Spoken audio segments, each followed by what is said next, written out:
لا إله إلا الله وحده لا شريك له ونشهد أن سيدنا وحبيبنا وشفيعنا وسندنا ورحمتنا ومولانا محمدا عبده ورسوله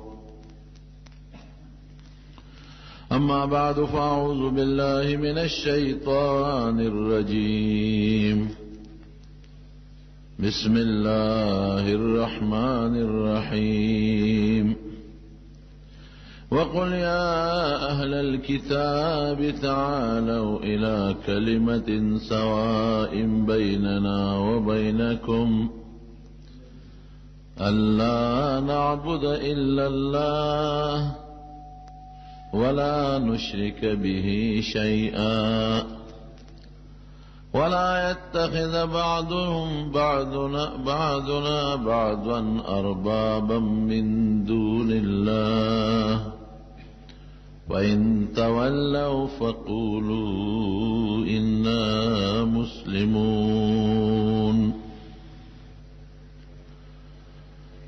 حدیبیہ صلح چوشوا تیر جمعہ میں بیان کرے ادھرتا نو نبی علیہ السلام د مکی د کافرو د دشمنین لګون د اطمینان حاصل کو نو غیر چا پیرا بادشاہانو ته د اسلام د دعوت خطونه ولیکل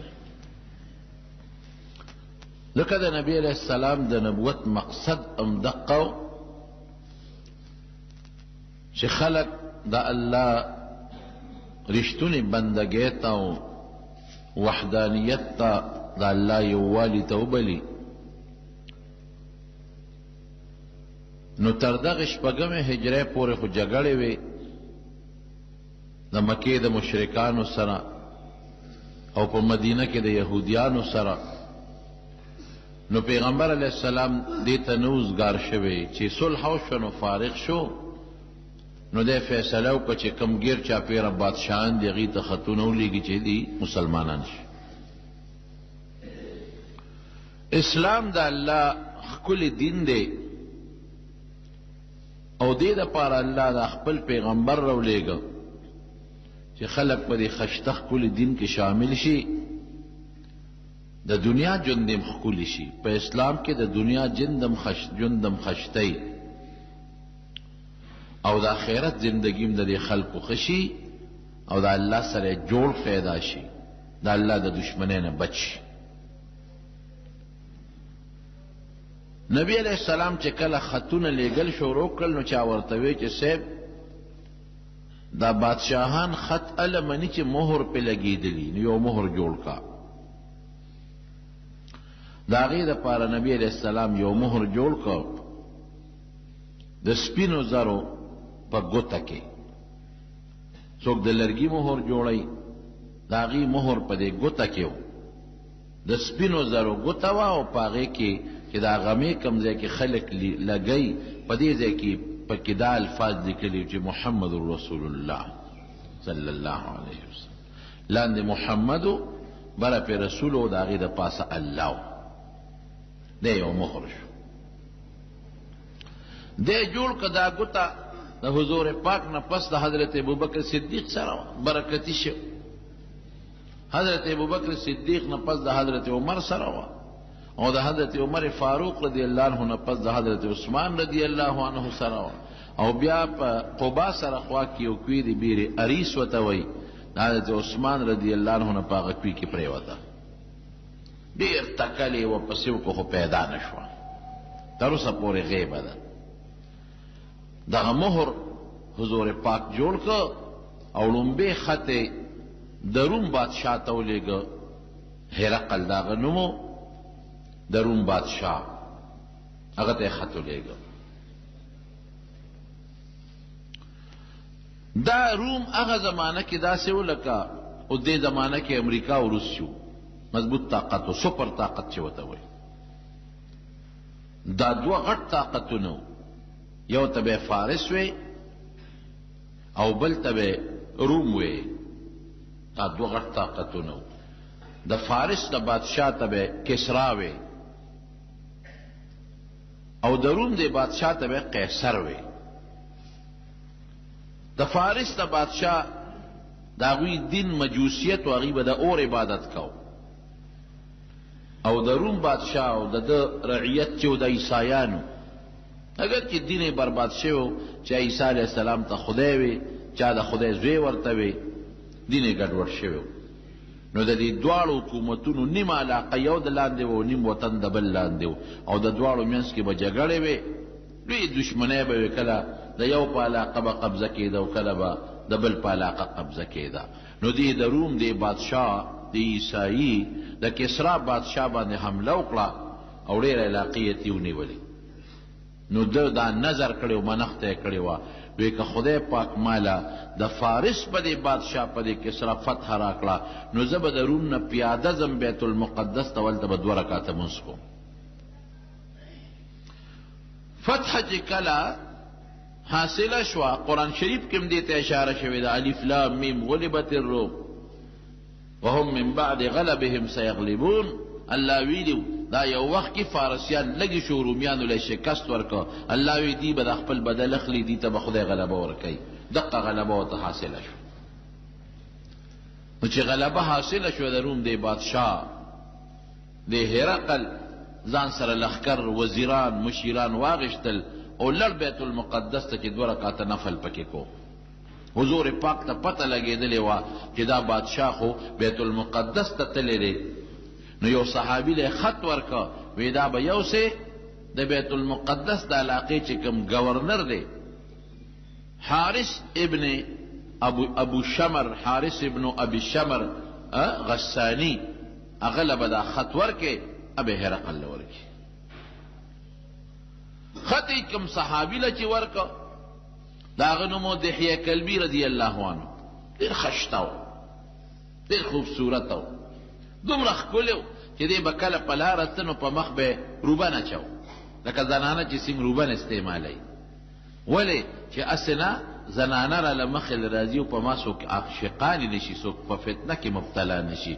دومره ښایسته و. او حضرت جبریل علیه السلام چې به کله نبي علیه السلام له د انسان په شکل راته، د ده په شکل به راته. بی بی عائشه صدیقه فرمایي یو ځل نبی علیه السلام سره ناستو، خبرې اترې کولې، پاسید وی ما ته وی عایشې دا سړی څوک و؟ مې د الله رسوله دحیه کلبي و. وی دا دحیه کلبي نو جبریل علیه السلام د ده په شکل به راته. نو حضور پاک ښکلی شکل والا سړی وکت چې د روم بادشاه له لېږم، دا خو د دنیا لوی سپر طاقت والا بادشاه دی. نو چې د مخوریز انساني او د مخ یو ډول ډالي وي، نو د هغه خبرې له خلک توجه ورکوي.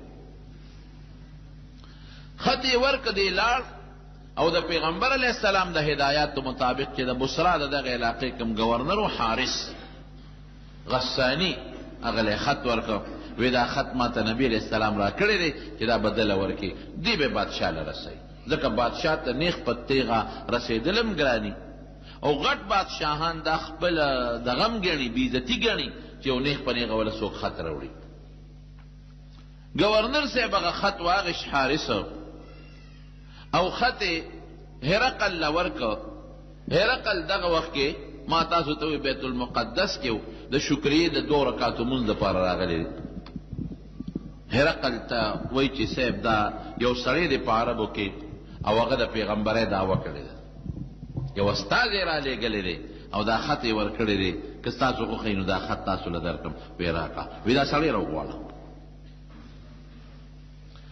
دغه شپه هرقل یو خوب لیدی و، دی نجومي و او د پخوانو کتابونو پویم او د نجومو مهارت مو. ده د نجومو نه څه اندازه واغېسته او څه خوب یې ولید، او هغې په یره راوسته. فوراً یې میټینګ راوغوښته، علما ورسره د خپل دین شته، نجومیان ورسره دي، وزیران ورسره دي، لکه د امریکې بادشاه چې چېرته ځي دوم دام کې روان. هلکه وایي بېګا ما په دې نجومو کې، په دې ستورو کې څه سوچ او فکر کو، خپل علم مې چلو، نو ما ته یو اندازه معلومه شوه چې د هغې خلکو مشر چې کوم خلک ځان سنتوي، د هغې غلبه په دنیا راغلې ده. اندازه ولګوئ چې دا څوک دي، ځان څوک سنتوي. ځکه ما ته اندازه ده چې دغه سنت والا چې ځان سنتوي د هغې د مشر غلبه په دې دنیا روانه ده. څوک سنتوي؟ هغې ورته وی چې صیبه عیسایان خو ځان نه سنتوي. ټیک شوه. وی یهودیان ځان سنتوي. د هغې نه مه یارېږه صیب، خو ډېر لږ خلک دی، بس اډر وکړه مړه به یا خود ته د عربو پته نه وه چې عرب هم ځان سنتوي، او یا عرب منتشر خلق و څوک مشر یې نو، واړه واړه قبیلې وې، د هغې نه په زړه کې یره نه وه، د هغې هېڅ یره ترخه د هغې نه په زړه کې نشته، نو د عربو ذکر یې نه کو. خو یهودیان ځان سنتوي، لږ خلک د اډر وکړه بس مړه به یې کړو، د هغې نه په زړه کې څه یره کې. دا مشوره کېدله چې د نبي علیه السلام خط د حضرت دحیه رضی الله عنه په لاس ورته راورسېد. او د بصره گورنر ورته وی صاحب دغسې په مکه کې یو سړي د پیغمبرۍ دعوه کړې ده او تا له یې خط رالیږلی دی. هغه وی تاسو دا چې چا خط راوړی دی د ده معلومات وکړئ چې دا ځان دا خلک سنتوي او که نه سنتوي. ما خو بېګا د نجومو نام اندازه اخیستې ده چې د دحیه کلبي معلومات یې وکړل. هغه ورته وی او ما هم ځان سنت کړی دی، زما قوم هم ځان سنتوي او زمون عرب خلک ځان سنتوي. بس هرقل وی دا خبره لکه رښتونې ده، وی معلومیږي دا چې دا خط چا رالیږلی دی، غلبه جوړده ده را روانه ده. دحیه کلبي ته وی وایه سوی خط چا درکړی دی؟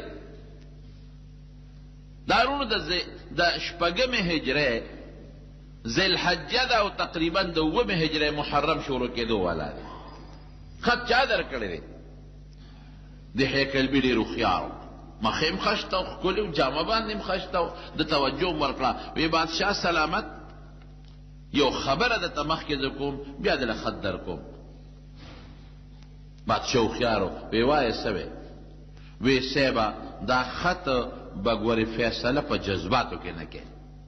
ته ډېر لوی بادشاه الله دله ډېر لوی طاقت در کړی دی، د پخوانو کتابونو علم او پوهه در سره ده. ګوره چا چې صفت وکړي نو هغه لږ خبرې ته غوږ ږدي. نو جذباتي فیصله به نه کوې، ګورې سوچ او فکر سره به فیصله کوې. وی دا خو دې هوښیاره خبره وکړه، ټیک ده. وی تا نه دا تپوس کومه چې ستاسو عیسی علیه السلام به مونځ کو که به نه کو؟ هرقل بادشاه ورته وی او مونځ به کو. وی مونځ کې به سجده کوله که به نه کوله؟ وی او سجده به هم کوله. وی سجده به په کوم ځای تندې لګو؟ وی په خاورو باندې. وی خوس دا واوره، وی دا ما چې د چا نه خط راوړی دی دې تاله دعوت درکوي هغې ذات ته چې ستاسو عیسی علیه السلام په خاورو کې هغه ته سر لګولی دی. ور عجیبه اندازې ورته ونیول. هغه ذات سره جوړ پیدا کوي، هغې ذات سره ملاوي، د هغې ذات بندګۍ تنبلي چې ستاسو عیسی علیه السلام هغه ته جړلی دي، فریاد یې ورته کړی دی او په دې ځمکې ورته سر لګولی دی. هغه ذات د هر چا نه لوی دی، د هغه د طاقت مقابله څوک نشي کولی. او چې دا کم پیغمبر نه ما خط راوړی دی دا هغه پیغمبر دی چې ستاسو عیسی علیه السلام د متعلق پیشنګویي کړې ده، زیر یې ورکړی دی. ومبشرا برسول یأتی من بعد اسمه احمد، چې ما نه پس به یو پیغمبر راځي نوم به احمدي، دغه پیغمبر دی. او موسی علیه السلام د متعلق پیشنګویي کړې ده، دغه پیغمبر دی. او دا هغه پیغمبر دی چې ستاسو په کتابونو کې د اخر زمانې پیغمبر کوم لیکل شوی دی، خاتم النبیین، دغه پیغمبر دی. او دی د ټولو انبیا او پیغمبرانو نه افضل او بالا دی. او اس پیسہ دولت لالچ بادشاہي نه غواړي، صرف تاسو را دا غواړي چې د یو الله عبادت وکړئ او د هغه تعلیماتو باندې عمل وکړئ کوم چې موسی علیه السلام او حضرت عیسی علیه السلام او ابراهیم علیه السلام دنیا ته راوړي. هرقل چې دا خبرې واورېدې پوه شو، نجومي ورته پته هم لګېدلې وه، پوه شو وی راکه دا خط. چې هرقل خط سینګ واغېشته کوله ویې که نو په تندي کې ایښود او ښکلی که خط. او د هغې نه پسې ده ته ووې دحیه کلبي رضی الله عنه ته وی ما له یو ورځ مهلت راکړه، جواب به تا له سبا درکړو. او اډر یې وکړه وی دې شاهي میلمه کې سبا دې ما ته حاضر کې. دحیه کلبي خوشحاله شو چې انشاءالله زمون خط څه ناڅه فایده ورکوي. هرقل د روم بادشاه نیمه دنیا د ده لاندې وه په هغه وخت کې، نو داسې قمقل سړی دونه غټه بادشاهي نشي کولی.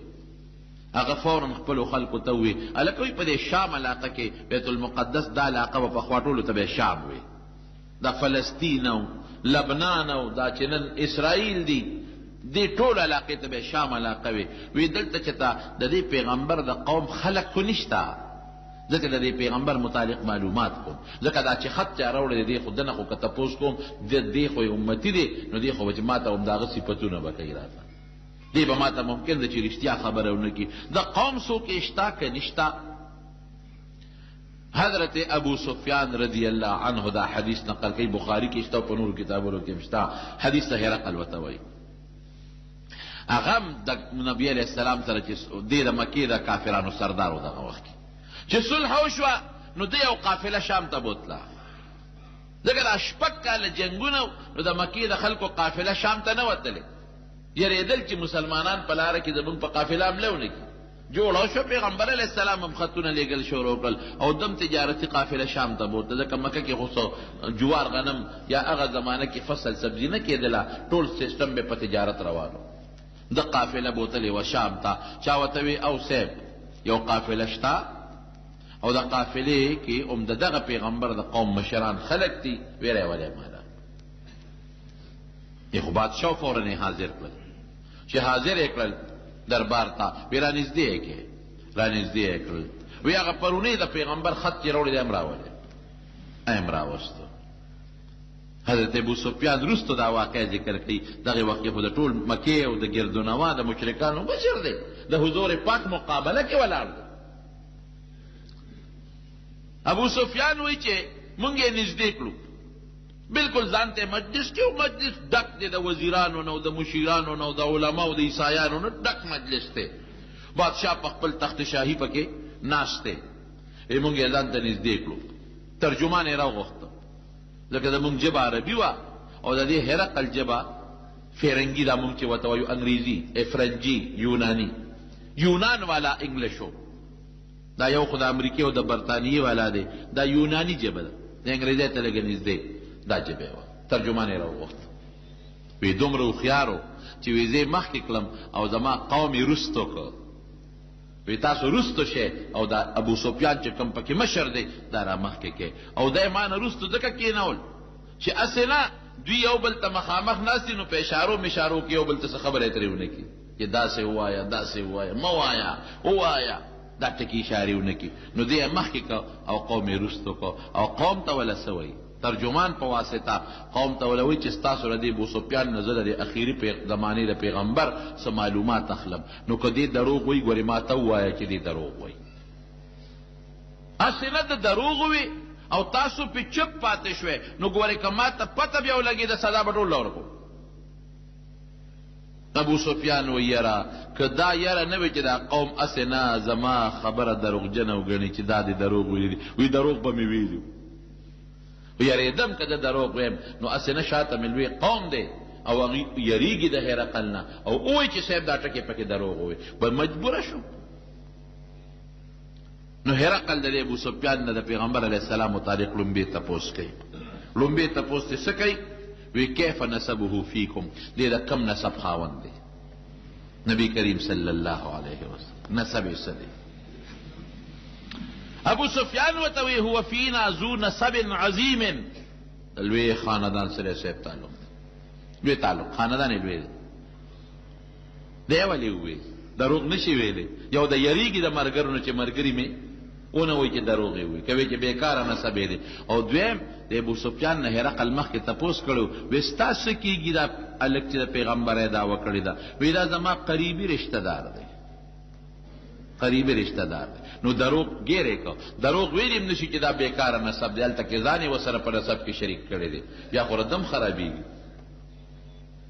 څنګه نسب والا دی دا پیغمبر یې دعوه چې کړې ده؟ هو فینا ذو نسب، د لوی نسب خاوند. قریش خو مشهور قوم دی. وی ښه دویم تپوس ته نه دا کوم، دویم تپوس چې هل من آبائه من ملک، د ده په پلارانو نیکونو کې څوک بادشاه تیر شوی دی؟ ابو سفیان وی نه نه تیر شوی. دروغ یې دی که هم نه شو ویلی، که وی او تیر شوی دی نو بادشاه خو بادشاه پېژني، وی چې وښایه څوک و؟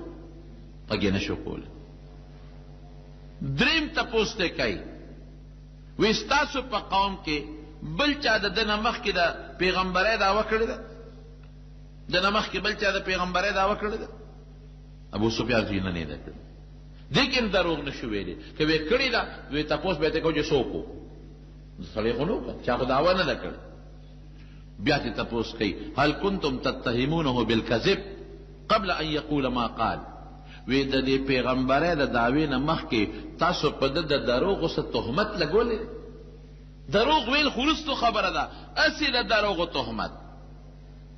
بعضې سړي دروغ ووایي، بعضې سړي دروغ نه ویلي خو خلک ورته دروغجن وایي. نو ده باندې د دروغو تهمت چته لګېدلی دی؟ ابو سفیان وی نه، رښتیا خبره. نبی کریم صلی الله علیه وسلم خو د نبوت نه مخکې دی به ورته صادق او امین وی.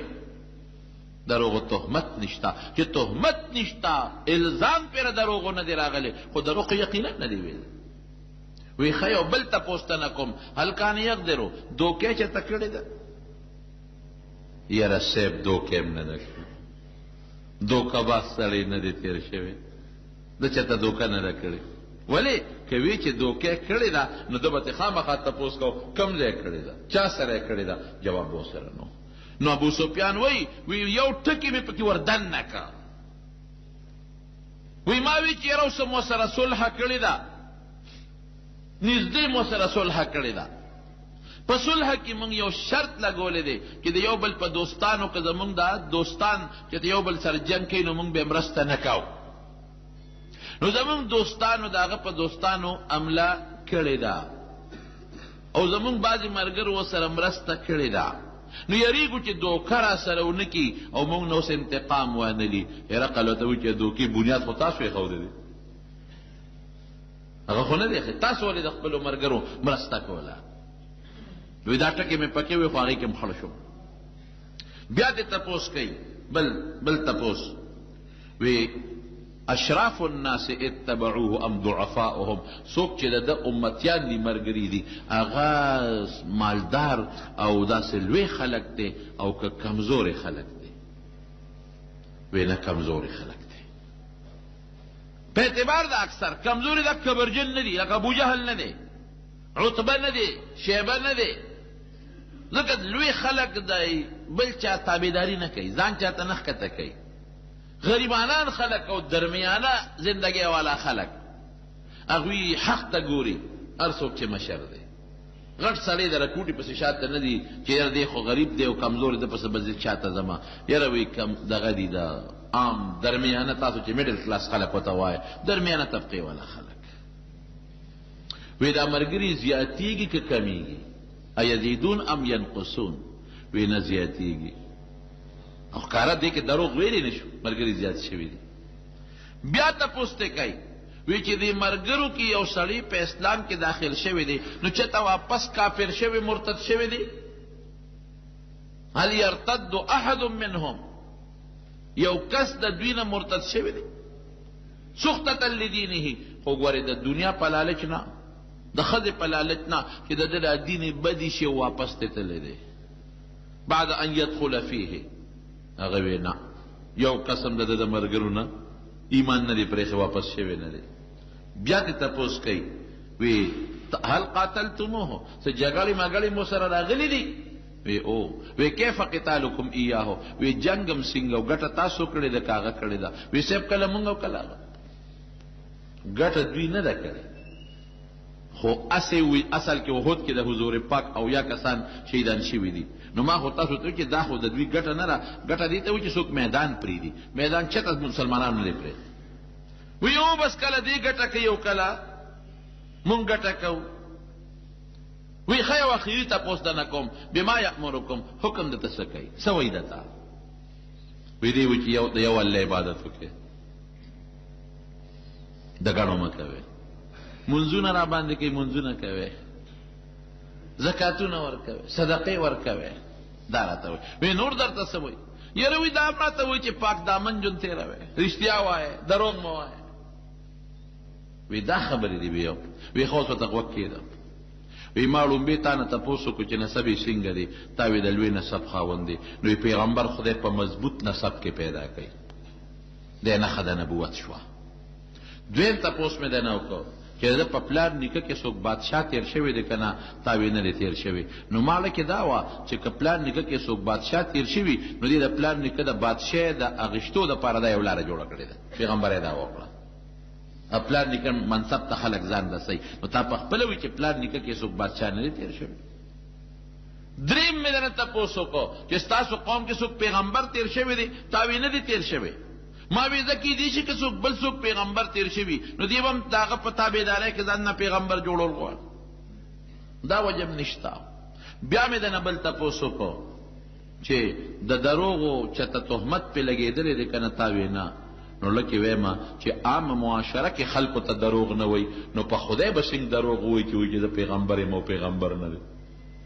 بیا مې دنه تپوس وکړو چې دوکه کوي که نه کوي تا وی نه دوکه نه کوي وی وکذلک الرسول پیغمبران دوکې نه کوي دیم نښه دې ده چې دی پیغمبر دی بیا مې رانه تپوس وکړو چې ملګري څوک دي کبرجن خلک که درمیانه طبقه والا تا وی نه دا کمزوري درمیانه طبقه والا خلک وی د پیغمبرانو لومبي تابعدار هم دقی بیا مې نن تپوس وکړو چې څوک د ده ملګری دی واپس مرتد شوی دی که نه تا وی نه وی ایمان هم دقسې دی کذلک الایمان حین تخالط بشاشة القلوب چې ایمان کله زړه ته دننه ننوځي نو بیا نه واپس کېږي حضرت بلال ته ګوره که حضرت صہیب ته ګوره بلال ته ګوره حضرت خباب ته ګوره چې ایمان زړه ته ننوت بیا نه واپس کېږي بیا مې د نه بل تپوس وکړو چې جنګونه هم کړي دي نو ګټه چا کړې تا وی کله هغه کله مونږ کړې ده نو دقسې ده غلبه کله پیغمبر باندې خدای آزمایش راولي بېشکه مړي ته کېږي اخري غلبه به د ده وي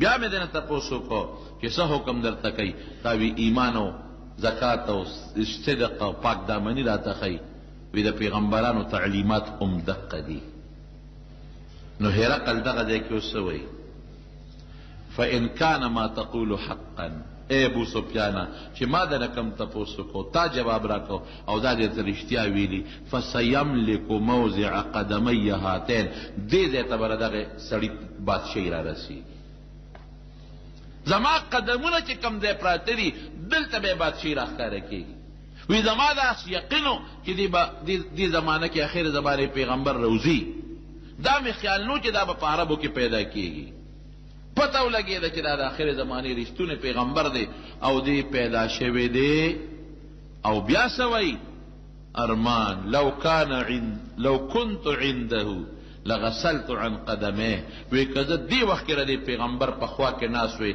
نو ما به وله خپې د دوړو نه ایزلې وې ما به وله خپې وینځلې وې چې دا خبره څنګه وکړله بیا وی راوړه دا خط خط کې څه لیکلي دي ترجمان ته وی وایا نو خط د نبی علیہ السلام من محمد صلی الله علیه وسلم عبد الله ورسوله الى هرقل عظیم الروم دا خط د محمد نه دی څومره عجیبه عاجزۍ سره خط لیکلی دی القاب نشته ځان سره محمد د الله بنده او د الله رسول لومبې د خدای بنده بندگی چې کله پیدا شي نو بیا خدای پاک احسان کوي دویم نمبر د الله رسول اله هرقل دا خط هرقل ته لیکم عظیم الروم چې د روم مشر دی سلام علی من اتبع الهدى سلام یې چولی دی دې کې ډېر د طالبانو نقطې خبرې دي درته نه کوم عامې خبرې درته کوم بیا ورته څه وایي سلام نه پسو دی اما بعد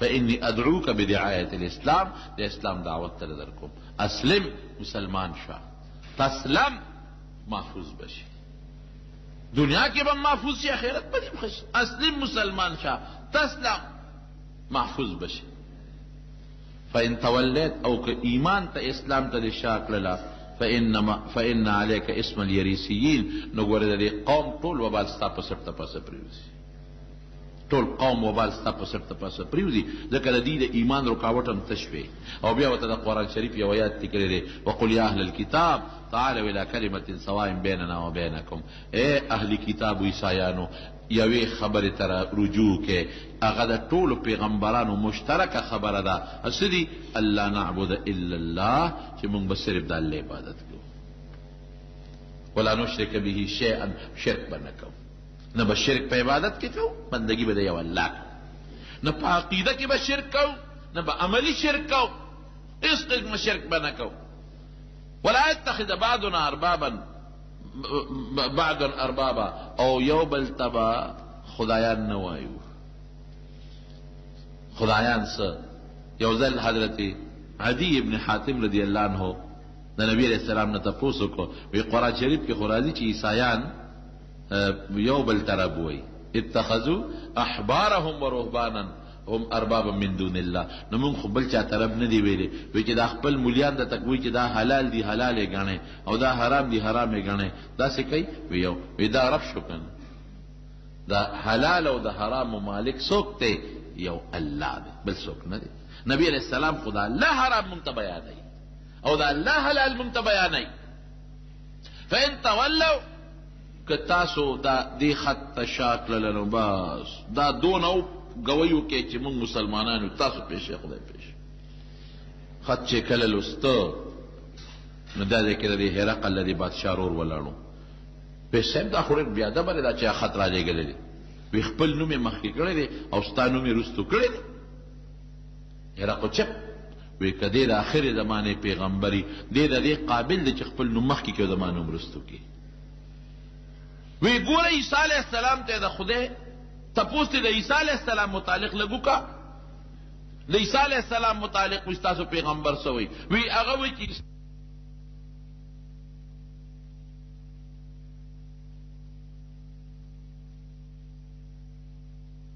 هغه چې کوم ورسره عیسایان مولیان وزیران دي یو اخوا دی خوا خلق دي هغې شور جوړ کړ، هغې دا خیال راغی چې دا هرقل مسلمانېږي، شور یې جوړ کړ، چغې جوړې کړې. ابو سفیان وایي چې مونږ خو یې بار وویستو، تاسو بار وځئ. چغې جوړې شوې، تاسو ته څوک نقصان ونه رسوي، ځئ تاسو بار وځئ. شبه یاره وایي چې بار ووتو، ما ملګرو ته وایي چې داسې معلومېږي لکه چې د دې نبي علیه السلام نوم مې واغې چې د ده جوړ دا شی جوړ غلبه مونې ښه دا شی جوړ غلبه کوي. اوس هرقل څه چل وکړه؟ د هیکلبي ته یې داسې کار وکړه، روم ته لاړ شه. هلته یو لاټ پادري دی، مشر پوپ او زما دوست دی، دوغاتور د هغه نوم دی. هلته لاړ شه او دا خط هغه له ورسوه چې هغه څه فیصله وکړه نو بیا ما له راشه زه به هغه فیصله وکړم. صاحب ته به کوم ځای؟ وی زه حمص ته روان یم، لار کې یو بله قلعه ده هلته راځه. د هیکلبي رضی الله عنه لاړ روم ته، ایټلي ته، هلته ورسېد. دوغاتور ته یې ټوله قصه وکړله. دوغاتور چې خط وکړ په عیسایانو کې لوی مولا بس هغه وی دا ټیک ته دا د آخر زمانې پیغمبر دی رښتونی. زمون کتابونو کې چې د آخر زمانې د پیغمبر کم صفتونه راغلي دي ټول پکې موجود دي، ټول پکې موجود دي، بالکل ټیک ته. زمان دا یقین و چې د آخر زمانې پیغمبر دنیا ته راتلو والا دی، خو چې تا خط راوړو تا نه کوم تپوسونه وکړل ټیک ته، بس لاړ ویې لمبل او خشته جامې یې واغوستې او جومات کې مدرسه کې د دنیا خلک راغونډ کوي. خدای مو بخښه راشي یو ضروري خبره کوو. خو د ټول روم مذهبي مشر د ټولو استازو د ټولو پیرو ټوله دنیا ورته راغونډه شوه. وایي چې څه مسله د سړي نن ښکلې جامې م واچولې او غسل یې وکړو او مونږ ته څه اعلان کوي چې څنګه په منبر کېناسته. وایي خدای مو بخښه مونږ چې د کمې آخرې زمانې د پیغمبر په انتظار وو هغه دنیا ته تشریف راوړی دی. په مکه کې مکې نه مدینې ته تللی دی، نوم یې محمد دی صلی الله علیه وسلم. دا استازی ما له رالیږلی دی او ما خو اعلان وکړو اشهد ان لا اله الا الله واشهد ان محمدا عبده ورسوله. ما په ایمان راوړو، تاسو ته یم چې ایمان پرې راوړی. بس خلک را پاڅېدل او هغه غریب یې هم هلته شهید کړه. وایي ښه ته نوې نوې خبرې دې جوړې کړې مړ شو. د هیکلبي وایي چې ما پسې طریقه په ګڼه ګوڼه کې ځان راوویسته، خط مې واپس راوړه. دې وخت کې دا هرقل راغلی حمص ته، هلته یې بله قلعه وه هلته راغلی و، خط مې وله ورکړه. ما ورته وی چې صاحب دوغاتور څنګه چلو شو؟ مې دوغاتور مسلمان شو، بیا قوم مړ کړ. وی ښه دا خط ماله راکړه. خط مې وله ورکړ. وی ده په هغه خپله قلعه کې ټول بیا هغه خلک راغونډ کړل چې څومره دي، چې څومره عیسایان دغه ده سره په دې سفر کې روان دي، وزیرانو عیسایانو مشرانو جرنیلان دا ټول ورسره دي. هغې په خپله قلا کې کینول ځان ته دی بر او خط، او د قلا دروازې جرنده کړې او چابیان یې ځان سره بره کېښودی. هوښیار دی که بره خو ځکه وخته چې هسې نه زه خبره کوم، هسې نه ما نه دوه غاتور جوړ نه کړي، مړ مې نه کړي، او هسې نه چې زه خبره وکړم او دوی په دروازو بار وځي او انقلاب جوړ کړي، خلک زما خلاف بل ونه کړي. نو دروازې جرنده کړې، چابیان یې ځان سره کړه او بره په قلا په سر کېناست او قوم یې لاندې کېښود. ټوپک تماچه خو نو د تورې د مسله وه، څوک بره خطې ورپسې نه شي. دی ورته څه وایي هرقل قوم ته عجیبه خبره ورته کوي، ورته وایي یا معشر الروم، ای د روم مشرانو، انی قد جمعتکم لخبر، یو خبر له مې را جمع کړی، انه قد اتانی کتاب هذا الرجل، ما ته د دغې سړي یو خط راغلی دی، د کوم سړي خبرې چې په بیت المقدس کې تاسو سره به وکړې، یدعونی الی دینه، ما خپل دین ته بلی، وانه والله لنبی، قسم په خدای کې دا پیغمبر دی، قسم درته خورم چې دا پیغمبر دی، الذي كنا ننتظره، دا هغه پیغمبر دی چې موږ انتظار کوو، قسم په خدای چې دا رښتونی پیغمبر دی، ونجده فی کتبنا، او دا هغه پیغمبر چې زموږ په کتابونو کې د هغه ذکر دی. فهلموا، راځئ نتبعه ونصدقه، چې موږ د دې پیغمبر تابعداري وکړو او موږ یې تصدیق وکړو. بیا ورته څه وایي، هل لکم فی الفلاح والرشد، کامیابي م خوښه ده، هدایت م خوښ دی، وان یثبت ملککم، چې ستاسو بادشاهي هم تاسو سره باقي پاتې شي، دا م خوښه ده. فبایعوا هذا النبي، دې پیغمبر سره بیعت وکړئ، خیر د دنیا او د آخرت هم په دې کې چې د سره بیعت وکړو به د ایمان وروړو. خو چې دی ووی که نه، بس خلکو چغې کړې هرقل مردباد، او منډې کړې چې دروازو باندې بار وځو، دروازې خو د جرنده کړې وې، بار خو وتي نه شو، دته خو رسېدی نه شو. دی ورته څه وایي، وی کینې یو خبره درته کوم، کینې وی ستا خبره نه ورو، بس ته مونږ معزول کړې، ته م بادشاه نه وی، لږ خو خبره واورئ که نه. وی څه وی، ته خو مسلمان شوې؟ وی نیم مسلمان شوې، عیسائی ما. وی دا مې تاسو کتی چې په خپل دین کلک یې که نه؟ نبی علیہ السلام ته چې د اطلاع راورسېدله، وی د خدای دشمن دنیا په آخرت باندې غوره کړه. پته ورته ولګېده چې رښتونی پیغمبر دی، خو دنیا غوره کړه او آخرت. نو خلکو ته سجده وکړه، بادشاه ته به خلکو سجدې کولې.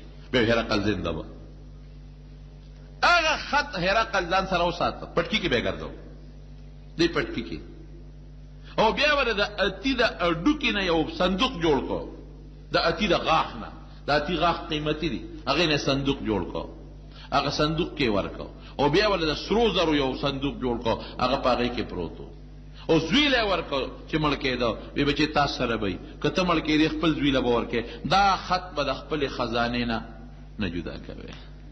یو ځل نبی علیہ السلام ته ختم راولېږه، وی زه ګورې پیغمبر یم، خو زه ګورې ستا امتي ایمان مې در باندې راوړی دی، خو له دې قوم نه یېرېږم. نبی علیہ السلام وی کذب عدو الله، وی د خدای دشمن دروغ وی، دروغ، مسلمان نه دی. تصدیق یې وکړو، د پیغمبر علیہ السلام صفات یې ومنل، خو بادشاهي یې غوره کړه چې بادشاهي رانځي. یعنې په اسانه خبره وه، بادشاهي به یې پرېښې وه، راغلی به وکړه. ممکن ده دا مشران به پوی کړي په څه طریقه، خو د بادشاهي یې غوره کړه او دغه یې پرېښو. دویم خط چې نبي علیه السلام ولېږه، هغه بل بادشاه ته یې لېږلی، هغه د فارس بادشاه کسرا به یې ورته وی، نوم یې سو دغه زمانه کې پرویز نوم و، پرویز ابن هرمز، مشهور نوشیروان بادشاه چې عادل تیر شوی دی، د هغه نوسی و. هغه ته یې خط ولېږه نبي علیه السلام. خط یې عبدالله ابن حذافه سهمي رضی الله عنه له ورکړو، وی دا خط وله ورسوه. هغه له چې خط سینګ ورسېد، دقسې یو ګورنر له یې ورکړو، ګورنر خط ورسو، هغه ډېر بدماش و، هغه فورا د نبي علیه السلام خط وشلو، خط یې ټوکلي ټوکلی کړو، او عبدالله ابن حذافه ته وی تا استازي د استازي وجل منه دي، ګنې ما به د سره اوس کتلي. او زازان د یمن بادشاه د ده د سلطنت لاندې و، د ګورنر و، هغه ته یې وی خط یې هغه ته ولېږه، وی دوه مضبوط پهلوانان وګوره، ښه مضبوط، او ښه مضبوطې تورې وله ورکه، وسله ورکه، او چې لړ شو دا پیغمبر ګرفتار کړي او مال یې راولي. او که گرفتارولی نشي څه مسله وه نو چې مړی کی او سر یې ماله راوړي. دومره هغه جذبه کې راغی. نبی کریم صلی الله علیه وسلم لا عبدالله ابن حذافه رضی الله عنه راغی وی څه چلی وکړه؟ وی صاحب هغه ستا خط پې وشلو. وی اللهم مزقهم کل ممزق، خدای د ده دا بادشاه یم تس نس کړي. خط یې ولې شلو؟ الله مغسې وکړه. څنګه یې وکړله؟ د ده زوی و شیروی، د هغه نوم و شیروی، او د ده ښځه و شیرین د هغې نوم و. د دې شیروی میرنۍ مور وه، ښځې ګڼې وې. دا زوی په دې میرنۍ مور عاشق و، عاشق دی په دې مور. نو ده وی چې دا مور به زه په کومه طریقه خپله دغه کې راولم، میره مور یې ده ظالم.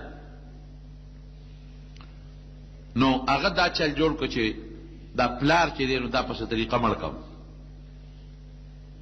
دا پرویز. نو چې دې زه مړ کړم نو ښځه ما ته پاتې شي که نه. پلار هم پې پیو چې د ما دا زوی حرامي دی، دی هر کله چې په ما بس حمله کوي ځان مې ترې ساته. نو پلار یې بیا په الماری کې چې کوم مخصوص سامان و هغې کې زهر په یو شیشه کې بند کړی، زهر، او د پاسه یې پې لیکلي دوا مفید للبا، دا هغه دارو دی چې دا انساني قوت دپاره ډېر زبردست شی دی. هغه ته پته و چې دا حرامي هر کله چې که زه یې مړ کړم زما دې سامان له به راځي، خو چې دې م رانه جمدې پاتې دی. دې خوا ته دې بادشاه د پیغمبر علیه السلام په مرګ پسې د زازان د یمن گورنر ته وي 2 کسه پهلوانان ولیږه، هغې یې تورې ورکړې، هغه یې په زهرو کې دغه کړی دی، سرې کړی، او نبي علیه السلام پسې لاړه. دومره قمقل دي چې حضور پاک ته تاسو نږدې کېدې قدرې هم نشئ، ګرفتار کو یا چې سر پرېږده، دا څه وړه خبره ده. د مکې مشرکانو ځانونه وشلول، نږدې قدرې ورته ورونه رسېدی شو. اخوه یې 2 کسه ولیږل، دلته خدای پاک نبي هم خیره وکړه، وي د ما خط یې وشله، خدای ته یې هلاک کړي، تس نسې کې زوی لګي شو، پلار باندې حمله وکړه، پلار یې مردار کړه. ور وځې کې دننه خیره ولګېده، د حضور پاک خیره ده چې مردار یې کړه. هلته میرې مور ته یې پته ولګېدله چې زما خاوند خو یې مړ کړه او دا خو به اوس ما ځان سره ساتي، نو دا خو زما دپاره غټ شرم دی. هغې زهر وڅښل، هغې ځان مړ کړه چې دا خو ما له شرم دی. ده چې څنګه پلار مړ کړه ورغې د پلار الماری کوله وکړه، مخصوص سامان اوس په قبضه کې لي، بادشاه یې په قبضه کې واخېسته، لکه څنګه چې دغه راشي یو څه ورته مارشل لا ولګي، مارشل لا ولګوله د پلار مخصوص سامان چې څنګه یې وکتل شیشه پکې پرته ده، په هغې یې لیکلي چې دا هغه دارو دي چې دا مردانه طاقت دپاره ډېر زبردست شی دی. خو پلار ورته پېښه وی په دې حرامي سخوندر خو پې و که نه، په دې سخوندر هغه ته خو پته وه چې دې به دا لوبې کوي. رونو یاد وساتئ، موږ د خپلو بچو د دنیا تربیت وکړو، خو د دین تربیت هم ولې نه دی کړی. داسې ده که نه ده؟ موږ خپلو بچو له د دنیا تربیت کوو چې دې ډېرې پیسې وګټي، دنه غټ افسر جوړ شي، غټ تجارتي ته جوړ شي او ډېرې پیسې وګټي، خو دیني تربیت هم ته جوړ نه کړه. نو چې دیني تربیت ته بچي له ورنه کړه، دقسې سخوندر به ته جوړېږي. بیا نه پلار پېژنې او نه مور پېژنې، نه خور پېژنې او نه رور پېژنې. او که بچي له دیني تربیت ورکړه نو د پلار او د مور په قدر به پوهېږي. بیا هغه ته خو پته وه چې زما دا زوی بار کله لوبه کوي، دا شی ورته زهر یې ورته بند کړو چې هغه شیشې ته او زما د پلار چې دومره ښځې ساتلې، دا دارو به یې خوړل، شیشې په خولې راواړو، له قلقل خو چې څنګه تېر شو لتې وټکولې، هغه مردار شو. ښځه هم لاړه، بادشاه هم لاړ، زوی هم لاړ. د پیغمبر علیه السلام دعا ټیک شوه که نه؟ تس نس شوه. هلته هغه 2 کسان نبي علیه السلام له ورسېدل، تورې پټې کړې دي چې ګورې و دې به څنګه به ګرفتاره و، خو بلا ملګري ته ګیر چاپېره تو دي، بلا ملګري دي، لوی شان دی د حضور پاک، خو لوی شان کې دی، او د دنیا ملګري ته ګیر چاپېره تو دي، او د حضور پاک ملګري ماشاءالله دنیا کې داسې چتلې تېر شوی چې لاړې به توکلې، ابه صحابو لاسونو کې نیولې، په مخ پې مږلې، چې خولې نه به خراش کې توکه، صحابو به لاس کې نیوه، په مخ به یې مږه، او چې دی وللې او د پیغمبر علیه السلام د مخ مبارک ته وکتل، پوه شو، هم پوه شو چې دا د وجلو قابل ځان وجل په خلکو، او دا خو مخ نه رڼاګانې خېږي. خو چې څنګه نبي علیه السلام ته مخامخ ودرېده، نو پیغمبر علیه السلام ته خو خدای کمالات ورکړي و که نه؟ ورته څه وایي نبي علیہ السلام ورته وایي ان ربي قتل ربکما تاسو چې کم ستاسو کم رب دی او زما مرګ پسې را لېږلی یې زما رب ستاسو رب وجلی دی معلومات والی او زه تاسو راغلی په غلط نیت یې خو یو خبره درته کوم استته نه ویم تورې ملان سره دننه پټې کړي دي زه در باندې پوهیم خو یو خبره درته کوم چې د ایمان دعوت در کوم مسلمانان شي او کوم زازان چې را لېږلی یې د یمن بادشاه هغه ته هم ووایې چې دغه پیغمبر تالم د ایمان دعوت در کوي اگر چې ما پسې 2 کسه راولېږل مرګ پسې خو تالم د ایمان دعوت در کوي دوی دا خبره د 2 کسانو نوٹ کړه چې زما رب ستاسو رب وجلی دی نوٹ یې کړه کله وجلی دی بیګا شوه دوی چې واپس زازان ته لاړل ورته یې ویل صاحب هغه خو د آخرې زمانې پیغمبر معلومیږي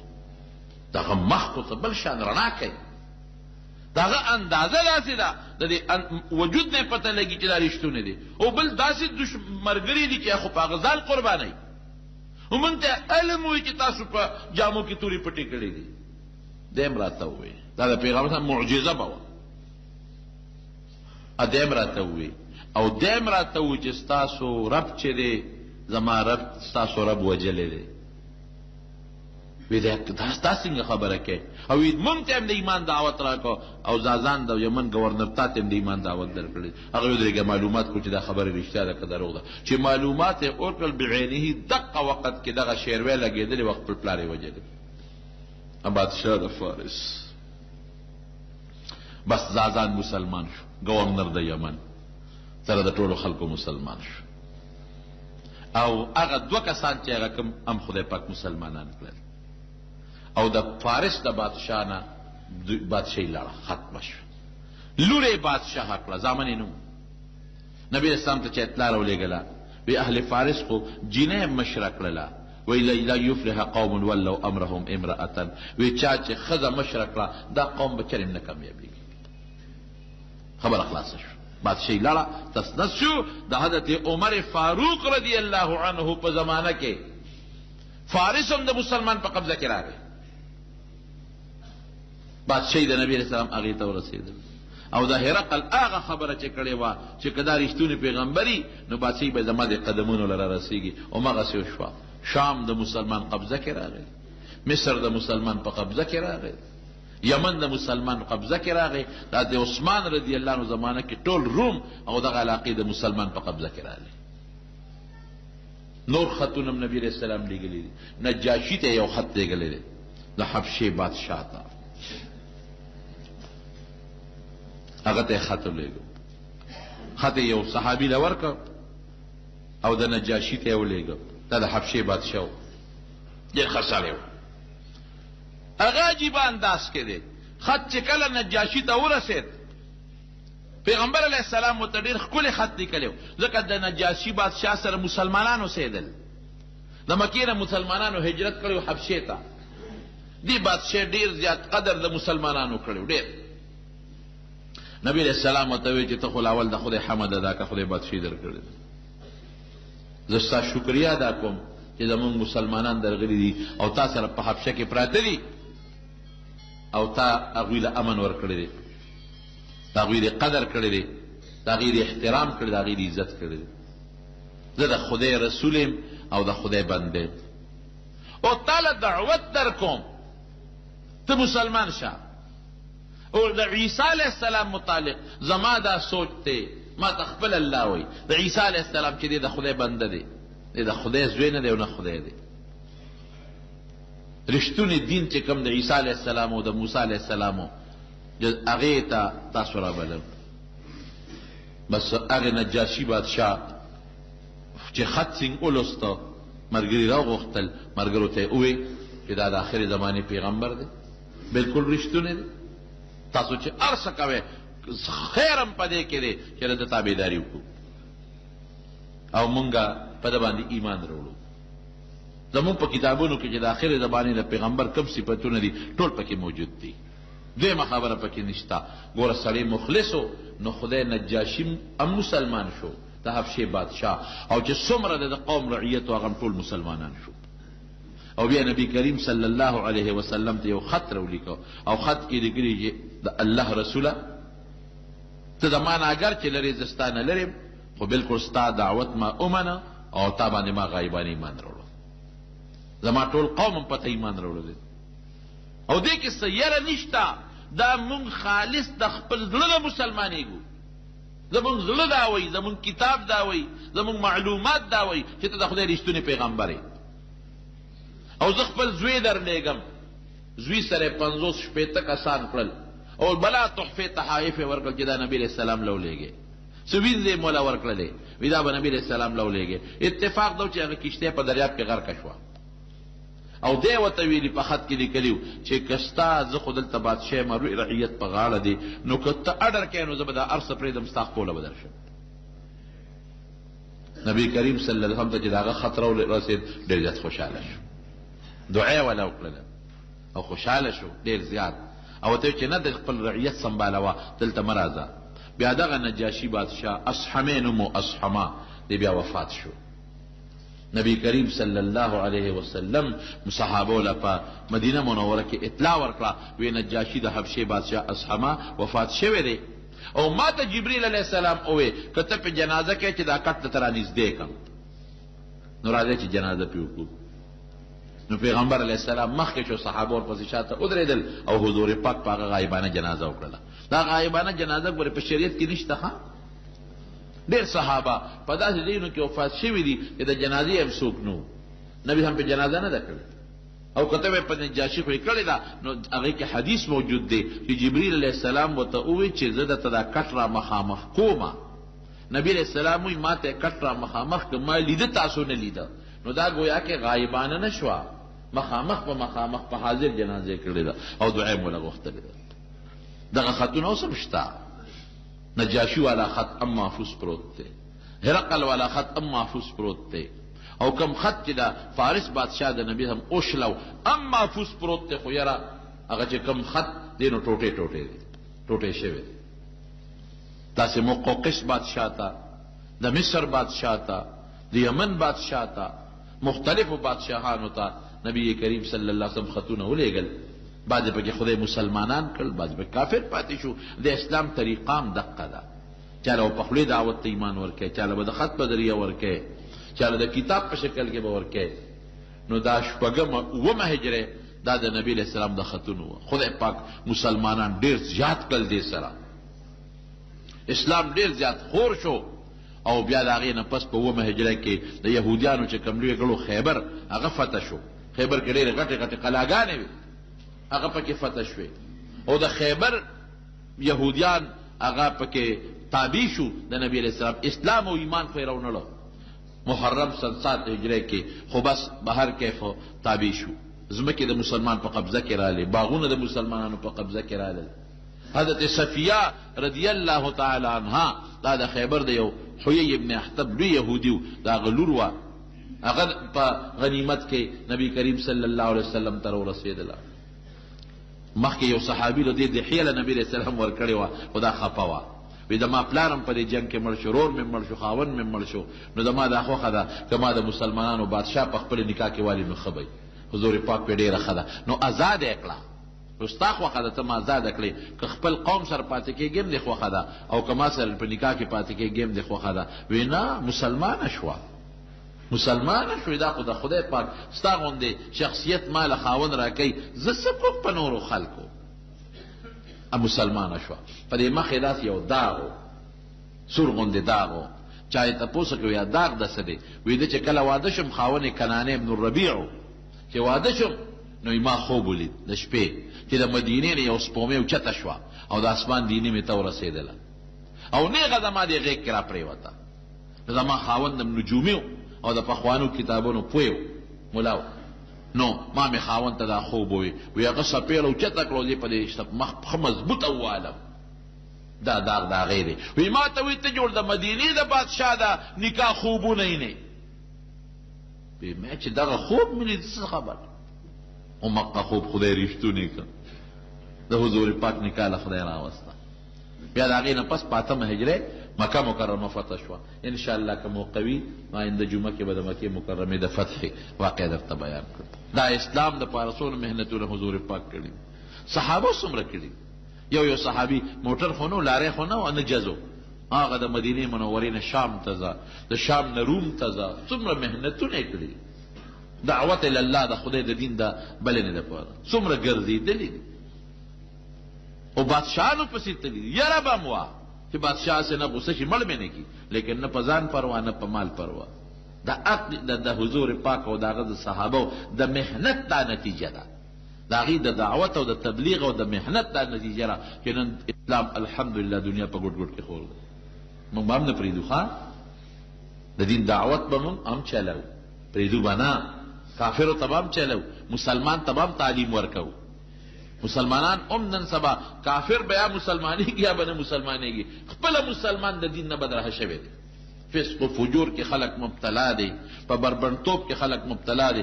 قسم دې ماله کله ډېره پریشاني راشي. زم رسول الله مبارک کې د خپل خوږ دین لپاره غاښونه مبارک شهیدان شو، او څومره تکلیفونه به برداشت شو، صحابو څه نه دي کړي. زمونږ د خپله لاسه زمونږ روان دی. دا بربنډتوب، دا عریانیت او دا فحاشي او دا ډمتوب او دا فلمونه او دا تصویرونه، قسم په خدای حضور پاک دا ډېر زیات بدي شو. او چې څوک دا کارونه کوي لعنت یې پې ویلی دی، او د دې په سبب خدای قومونه هلاک کړي دي. نن د موبایل په ذریعه باندې هر سړی لګیا تصویر سازي کوي، فلمونه پې غږوي، ډرامې پې اوري او تصویرونه پې ګوري، او هلکان او جینکۍ په یو بل سره ګنده رابطې کوي. دا هغه ګناهونه دي چې د دې ګناهونو په ذریعه نبی کریم صلی الله علیه وسلم فرمایي خدای یو قوم هلاک کړی دی، یو کلی هلاک کړی دی. نو هلاکت نور څه ته وایي؟ هر سړی په پریشانۍ کې پروت دی. مال شته خو خوشحالي نشته دی، بچي شته خو خوشحالي نشته دی، جامه شته خو خوشحالي او سکون نشته. ولې؟ نم خپل ځان د پیغمبر علیه السلام سنتو ته آماده کړه، نم بچي کم از کم ځان په خپله نیکانو سره کښېنې، علماو سره ناسته وکړې، د دین محنت پکې وکړې یو بل سره. بچي مه پرېږدئ کولاو، صرف د بچو د دنیا تربیت مه کوئ. د دې بچو نه مو یوازې سخوندران ته مه جوړوئ، بېدینه ته مه جوړوئ. کم از کم بچي ځان سره راولئ جومات ته، قرآن پې زده کړئ، نیکان پې کښېنئ، په دې موبایل تقریرونه واورئ، په دې باندې د نیکانو خلکو خبرې واورئ، بچو ته تقریرونه واوروئ. د ژوند څه پته لګي، د زندګۍ هېڅ پته نه لګي. کم از کم چې د حضور پاک په نقش قدم مونږ ژوند تېر کړو، نو هغه ته مونږ رسوا نه یو، بیا ملامته به ورته نه یو. او که د هغه په نقش قدم مونږ لا نړو او د شیطان نقش قدم مونږ اختیار کړو، نو د خدای هم دشمنان شو، د هغه هم دشمنان شو. دعا وکړئ رب العالمین دې په مونږ رحم وکړي. الله د فتنو آفتونو نه هم په امن کې وساتي. خدای زمونږ بچي نیکان او صالحان کړي. خدای له فرو نه مونږ او زمونږ بچي محفوظ وساتي. رب العالمین که څوک مریضان دي ته ولا شفا ورکړي. الله که څوک په ټینشنونو پریشانو کې مبتلا پراته دي، خدای زموږ ټینشنونه پریشانۍ په خوشحالو باندې بدله کړي. د روغ صحت زندګي م نصیب کړي. مردگان هم خدای پاکه وبخي. او الله چې زموږ څومره مریضان دي په کورونو اسپتالونو کې شفا ولا ورکړي.